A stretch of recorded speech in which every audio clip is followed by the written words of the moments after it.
Vasuki indicus ఈ మధ్యకాలంలో మనము 2005 సంవత్సరంలో ఐఐటి రూర్కే వాళ్ళు ఒక లిగ్నైట్ గనిని తవ్వుతున్నారు.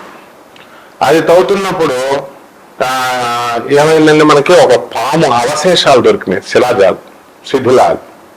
ఆ వెర్టిబ్రల్ కాలం ఉంటుంది కదా, దాని 27 వెర్టిబ్రల్ కాలమ్స్ దొరికినాయి. అవి దాన్ని చూసి ఇది వాసుకి పాము అని చెప్పి వాళ్ళు రీసెర్చ్ చేసి నేమ్ చేశారు. మనము ఇది ప్రపంచంలోకెల్లా అత్యంత పెద్దమైనటువంటి పాము, అతి పురాతనమైనటువంటిది. ఎంత పురాతనమైనది అంటే 46 మిలియన్ల సంవత్సరాల క్రితంది. అంటే 4.6 కోట్ల సంవత్సరాలది. 4.5 కోట్ల క్రితం ఉన్నామా? అప్పుడు మానవాళే లేదు. అంతకు ముందు ఏముండేదండి, డైనాసర్లు ఉండేవి. డైనాసర్లు సినిమాల్లో చూస్తాం, నోట్లో నుంచి ఇలా వచ్చేసి రాక్షస బలులు అంటాం కదా, అవి మాత్రమే సంచరించాయి. ఆ తర్వాత హాట్ జియోగ్రఫిక్ ప్లేన్స్ లో భూమి మార్పులు చెందుతూ ఉంటుంది. ఆ ఉష్ణోగ్రత రీత్యా ఇవేమవుతాయంటే ఈ యొక్క జీవి అత్యంత భారీ కాయంగా ఎదిరిపోయింది. దీన్ని పొడవు ఎంత ఉంటుందో తెలుసా? ఒక స్కూల్ బస్సు ఎంత ఉంటుంది. దగ్గర దగ్గర మనకి 40 నుంచి 50 మీటర్ల దూరంలో అంత పొడవు ఉంటుంది అన్నమాట, మీటర్ల పొడవు. కాబట్టి ఈ యొక్క దీనిపైన విపరీతమైనటువంటి పరిశోధన చేశారు. మనకి వాసుకి అనేటటువంటి సందర్భం ఎక్కడ మనకు వస్తుందంటే, మనకి సర్పరాజులు 9 ఉన్నాయండి. ఎలాగా? మనకి అనంతాది నవకుల నాగదేవతాభ్యో నమః అని మనం పూజ చేస్తాం. అనంతుడు, పద్మనాభుడు, శంకుపాదుడు, తర్వాత ఈ యొక్క తక్షకుడు, పరీక్షత్ మహారాజును కాటేసినటువంటి వాడు. అలా మనకి కాళీయుడు, శ్రీకృష్ణుడు నాట్యం చేసినటువంటి సర్పరాజు. ఆ విధంగా అలాగే వాసుకి. ఈ వాసుకి సర్పం ఎక్కడ ఉంటుందో తెలుసా అండి? శివుడి మెడలో పాము ఉంటుంది చూసారా, అదే అన్నమాట. ఈయన సర్పరాజు అయినటువంటి వాసుకి. మరైతే ఈ వాసుకి విషపూరితమా అండి అంటే, మనకి భూమి మీద దొరికినటువంటి వాసుకి ఎండికస్ మాత్రం విషపూరితం కాదు. శివుడి మెడలో ఉన్నటువంటి దానికి మాత్రం విషం ఉంటుంది. That is a lot of difference. So శివుడు దాన్ని ఎందుకు మెడలో వేసుకున్నాడు? అసలు పాము అంటే ఏంటంటే ప్రమాదము, మరణము, భయము. ఇది పాముకి అర్థం. అంటే పాము ఇప్పుడు ఇంట్లో ఉండండి, కాపురం ఉంటాం, మనం పారిపోతాం. వాడు ఎంత పెద్ద పెద్ద ప్రగల్భాలు చెప్పేవాడైనా సరే. ఇప్పుడు వాళ్ళకి మీరు ఒకటి చూడండి, ఈ పాము మనకి విషపూరితమైనటువంటిది కాబట్టి ఈ మామూలు శివుడి మెడలో ఉన్నటువంటి పాము, దాన్ని ఏం చేస్తామండి మనం? ఆ పాముకి భయము, మరణ భయం శివుడికి లేదు. కాలానికి తన కంట్రోల్లో ఉంది. కాలానికి అతీతుడు, కాలాన్ని తన కంట్రోల్లో చేసుకున్నాడు. భయాన్ని తాను జయించాడు అనేటటువంటి విషయాన్ని తెలియజేయడం కోసమే శివుడు వాసుకిని మెడలో వేసుకుంటాడు. అదే వాసుకి మీకు ఇంకో విషయం తెలుసా? క్షీరాబ్ది, ఇప్పుడు మనము సముద్ర మథనం జరుగుతుందా, క్షీరసాగర మథనం. ఆ మథనంలో ఏం జరుగుతుందండి అని అంటే, ఆ మందర పర్వతం ఉంటుంది. ఆ మందర పర్వతాన్ని తీసుకొచ్చి కవ్వలాగా పెడతారు. మధ్యలో చులుగుతాం కదా, ఇటువైపు అటువైపు తాడు కట్టి. తోకనేమో వాసుకి సర్పాన్ని అక్కడ చేసింది కూడా శివుడు తన మెడలో ఉన్నటువంటి వాసుకి సర్పాన్ని దానంగా ఇచ్చాడనమాట దేవతలకి. రాక్షసులు సముద్ర మథనం చేస్తానంటే ఇచ్చినప్పుడు దాన్ని లాగుతా ఉంటారు తోకతో దేవతలు.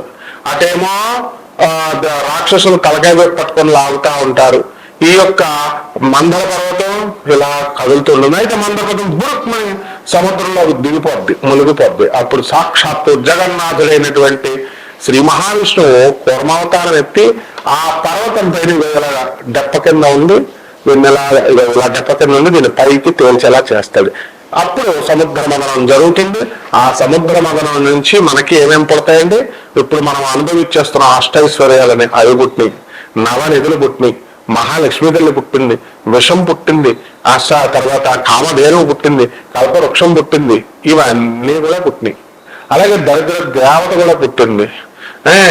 ఈ విధంగా వచ్చినటువంటి ఈ యొక్క వాసుకి సర్పము వల్ల మనకి ఇవన్నీ వచ్చినాయి కదా. అమృత భాండం కూడా పుట్టింది.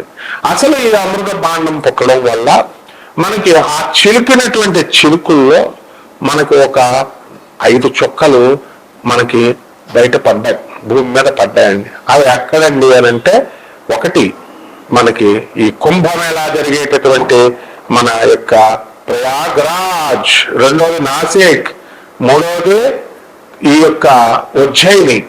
ఈ విధంగా మనకి ఈ యొక్క అమృత చిరుకులు పడ్డము. అలాగే హిమాచల్ ప్రదేశ్ లో కూడా అక్కడ పడ్డము. భీమా అమరజా నది సంగమం, దత్తాత్రేయుడు యొక్క వెలిసినటువంటి ప్లేస్ అది. అందుకే భీమా అమరజా నది సంగమం.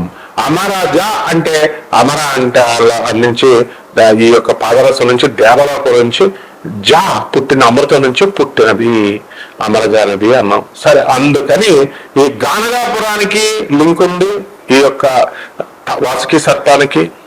అదే విధంగా మళ్ళీ ఎవరికి ఉందండి, కుంభమేళాకి లింక్ ఉంది. ఇప్పుడు 2025 సంవత్సరంలో జరిగేటటువంటి కుంభమేళాకి.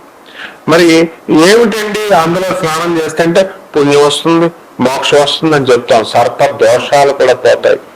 వాసుకి సర్పము దేవతల సర్పం. అది వాసుకి కద్రువ అనేటటువంటి, వాసుకి సర్పానికి కద్రువ అనేటటువంటి తన తల్లి చేత శపించబడ్డాడు.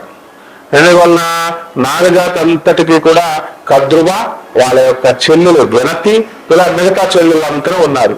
అప్పుడు ఈ కద్రువ ఏం చేస్తుందంటే, వినతిని జయించడానికి ఒక గుర్రాన్ని, అదేంటండి ఉచ్చై శ్రవస్ అంటే ఒక అనేటటువంటి గుర్రానికి తోక కింద పందెం కాసుకొని అక్కా చెల్లెళ్ళు ఇద్దరు, మరి ఆ తోక వెనకాలంతా కూడా నల్లగా ఉండేలాగా, మనకి ఆ నల్లగా ఉండేలాగా వేలాడమంటాడు వాసుకి సర్పాన్ని. అప్పుడు వాసుకి మిగతా సర్పాలన్నీ కూడా ఒప్పుకున్నాయి, కానీ వాసుకి సర్పము ఒప్పుకోలేదు. ఎప్పుడైతే వాసుకి సర్పం ఒప్పుకోలేదో తన పథకం అంతా కూడా పాడైపోయిందని చెప్పేసి ఈమె కద్రువ ఏం చేసిందంటే శపించింది వాసుకిని. ఇది పురాణాల్లో మనకు ఉండేటటువంటి లింక్. ఇకపోతే మనము ఈ ఈ ఐఐటి రూర్కేకి సంబంధించినటువంటి పాలియాన్టాలజిస్టులు ఉన్నారు. అంటే ఈ పాముల్ని వీటిని కనిపెట్టేటటువంటి వాళ్ళు ఎవరండి, ఈ యొక్క యానిమల్స్ జాతిని, అది అన్ని సంవత్సరాల క్రితం ఉన్నాయి ఇలాంటివన్నిటిని ఇక్కడ కనిపెట్టేది అతను సునీల్ బాజ్పాయ్ అండ్ దేవాజిత్ దత్తా అనేటటువంటి ఇద్దరు. వీళ్ళు ఏం చేశారంటే ఈ ఈ యొక్క వాసుకి మీద టెస్టులు చేశారు. చేసిన తర్వాత ఇండియా మధ్య ఈస్ట్ ఈయోసిన్ నరేడి నిర్మాణం దగ్గర, అంటే మిడిల్ ఈస్ట్ ఏషియాలో మనకి ఇది ఉంది, గుజరాత్ దగ్గర దొరికినాయి అని చెప్పి కనిపెట్టారు వాళ్ళు. ఇక ఏం చేశారు, ఈ యొక్క ప్రిడేటర్స్ అంటారు వీటిని, ఈ పాముల్ని. మరి ఈ ప్రిడేటర్ ఇది నెమ్మదంగా కదులుతుంది. ఆహారాన్ని ఎలా పట్టుకుంటుందంటే దీంట్లో విషం లేదు నోట్లో, చక్కగా నెమ్మదంగా వెళ్ళి దాన్ని కొండ చిలువ ఏ విధంగా అయితే పట్టేసుకుంటుందో, ఒక ఏనుగునైనా ఒక వేలునైనా సరే దాన్ని పట్టేసుకొని దాన్ని చంపి మింగేస్తుంది. అప్పట్లో డైనోసార్స్ తర్వాత వేల్స్ అనేటటువంటి ఉండేవి. అవి వేల్స్ కంప్లీట్ గా సముద్రంలో కాకుండా భూమి మీద నడిచేటటువంటి వేల్స్ ఉండేవి. అటువంటి వాటిలన్నిటిని కూడా భోజనం కింద చేసేస్తూ ఉండేవి. సో మాస్టోయిస్ పాము ఉంది మనకి పూర్వంలో, అదంతా కూడా అంతరించిపోయినటువంటి జాతి. ఆ జాతికి చెందినటువంటి పామే ఈ యొక్క వాసుకి మనకి ఇండికస్ అనేసి తేల్చి చెప్పారు వాళ్ళు. అలాగే 36 నుంచి 49 అడుగులు, అంటే 11 నుంచి 15 మీటర్ల పొడవు ఉంటుంది. అలాగే బరువు 1 మెట్రిక్ టన్ అంత బరువు ఉంటుంది. అలాగే గుజరాత్ లో ఎక్కడ దొరికిందండి అంటే ఇది గుజరాత్ లోని పనంబ్రోలో దొరికింది. సరే, మరి ఇది చాలా పురాతనమైనటువంటి పామిది. అలాగే నాగపంచమి రోజున మనం దీన్ని పూజ చేస్తాం. ఇది వ్యాకచ సంకోచాలు ఉంటాయి. ఆ సంకోచం ద్వారా అది పట్టుకున్నటువంటి వేలు ప్రే ఏదైతే ఉంటుందో ఆ ఏనుగుని కానీ లేదా ఆ యొక్క వేలుని కానీ దాని ఆహార జంతువుని ఏదైతే ఉందో దాన్ని పట్టుకొని చుట్టూ చిన్నగా అయిపోద్ది, మళ్ళీ చుట్టేసి చిన్నగా అయిపోద్ది, సంకోచం ఇస్తుంది అనమాట. సో ఆ విధంగా మనకి మహాభారతంలో ఈ చెప్పబడినటువంటి కథలన్నీ కూడా కద్రువ, వినతి ఇవన్నీ కూడా ఇదే. సో చారిత్రాత్మకంగా మనకి పాముకి ఇంత చరిత్ర ఉందన్నమాట. మరి గుజరాత్ లోని కచ్లో పనంద్రో లిగ్నైట్ గనిలో మరి 10 నుంచి 17 మీటర్ల పొడవు ఉన్నటువంటి ఈ శిలాజీ అవశేషాలు, అంటే వర్టిబ్రల్ కాలం, మన వెన్ను పూసలు అంటాం కదా, అది ఉన్నాయి. అమ్మో ఇంత పెద్దగా ఉన్నదేంట్రా బాబు ఒక్కొక్కటి అని చెప్పి వాళ్ళు రీసెర్చ్ చేశారు. 17 మిలియన్ల సంవత్సరాల నాటిది ఇది. మరి వాసుకి ఇండెక్స్ మళ్ళీ కొత్త పేరు, అంటే అంతరించిపోయింది కదా అంతకుముందు. మాన్స్టోయిడే పాము కుటుంబానికి చెందింది, అప్పట్లో ఉంది. ప్రజెంట్ అంతరించిపోయినటువంటి ఇది ఆ జాతికి చెందింది. ఉదాహరణకి రెప్టైల్స్ అంటాం, త్రాచుపాము, ఇవన్నీ పాములు అన్నీ కూడా రెప్టైల్స్, పామును పాకేటటువంటిది. క్యాట్ ఫ్యామిలీ, టైగర్ అంటాం, టైగర్, లెపర్డ్, లయన్, ఇవన్నీ కూడా క్యాట్ ఫ్యామిలీ, పులి, పిల్లి కూడా. సో ఆ విధంగా దీని యొక్క మూలము మనకి ఈ యొక్క మాన్స్టోయిడే అన్నమాట. మరి ఆనాటి భారీ పాము శిలాజాలు బట్టి ఇది వరల్డ్ లోనే అతి పెద్ద పాము అని మీకు చెప్పబడింది. దీన్నే మనము భారీ ప్రెడేటర్ పాముగా మనం పరిగణించాం. ఇంతకంటే పెద్దది ప్రపంచంలో లేదనమాట.